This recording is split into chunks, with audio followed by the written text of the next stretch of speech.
तो उत्तर प्रदेश में योगी सरकार की सख्ती का असर साफ दिखा। अलविदा जुमे की नमाज सिर्फ मस्जिदों के अंदर अदा की गई, लेकिन देश के कुछ हिस्सों में मुसलमानों ने खुली चुनौती दी।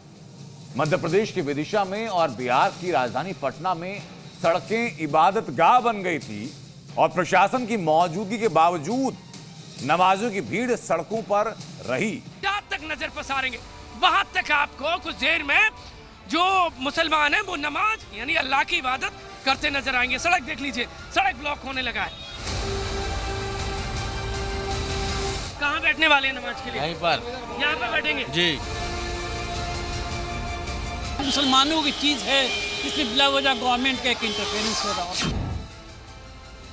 उत्तर प्रदेश में योगी सरकार के सख्त आदेश के बाद अलविदा जुमे की नमाज केवल मस्जिदों के अंदर ही अदा की गई। योगी फोर्स की तैनाती के बीच किसी ने हिम्मत नहीं की सड़क या छत पर नमाज पढ़ने की, लेकिन देश के कुछ हिस्सों में खुली चुनौती देते हुए सड़कों को फिर से इबादतगाह बना दिया गया। मध्य प्रदेश की विदिशा और बिहार की राजधानी पटना में भाईजान ने सड़क पर ही नमाज अदा की। रमजान का आखिरी जुमा और अलविदा की नमाज का दिन, लेकिन इस बार ये दिन सिर्फ इबादत का नहीं बल्कि कानून को ठेंगा दिखाने का भी गवाह बना। मध्य प्रदेश की विदिशा की ये तस्वीरें देखिए। सड़कों पर चादरें बिछी, सैकड़ों लोग जमा हुए और देखते ही देखते विदिशा की सड़कें नमाज स्थल के रूप में तब्दील हो गईं। ये कोई छिपा छिपाया वाकया नहीं था, खुलेआम बेखौफ हुआ ये सब। हालात ऐसे थे कि सड़कें पूरी तरह जाम हो गईं। यहाँ से आप देखेंगे ट्रैफिक कुछ देर में जाम हो जाएगा। ये देख लीजिए आप, ये मंदिर आपको नजर आएगा, वहां पर जामा मस्जिद है और जहां तक नजर पसारेंगे वो देखिए इबादत होने लगी है। आगे की तरफ चलते हैं और वहां की तस्वीर दिखाएंगे।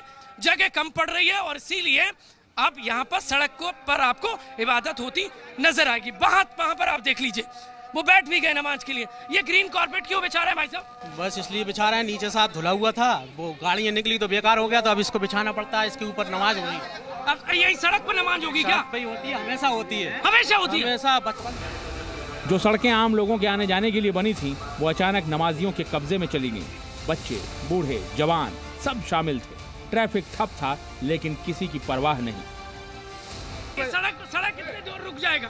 मस्जिद हाँ रुक जाएगा। या नमाज हाँ मस्जिद में जो है कमी पड़ जाती है क्या? जगह पड़ जाती है, जगह कम पड़ जाती है क्या मस्जिद में? जगह कम पड़ जाती है। काली कहाँ बैठने वाले हैं नमाज के लिए? यहीं पर, यहाँ पे बैठेंगे जी।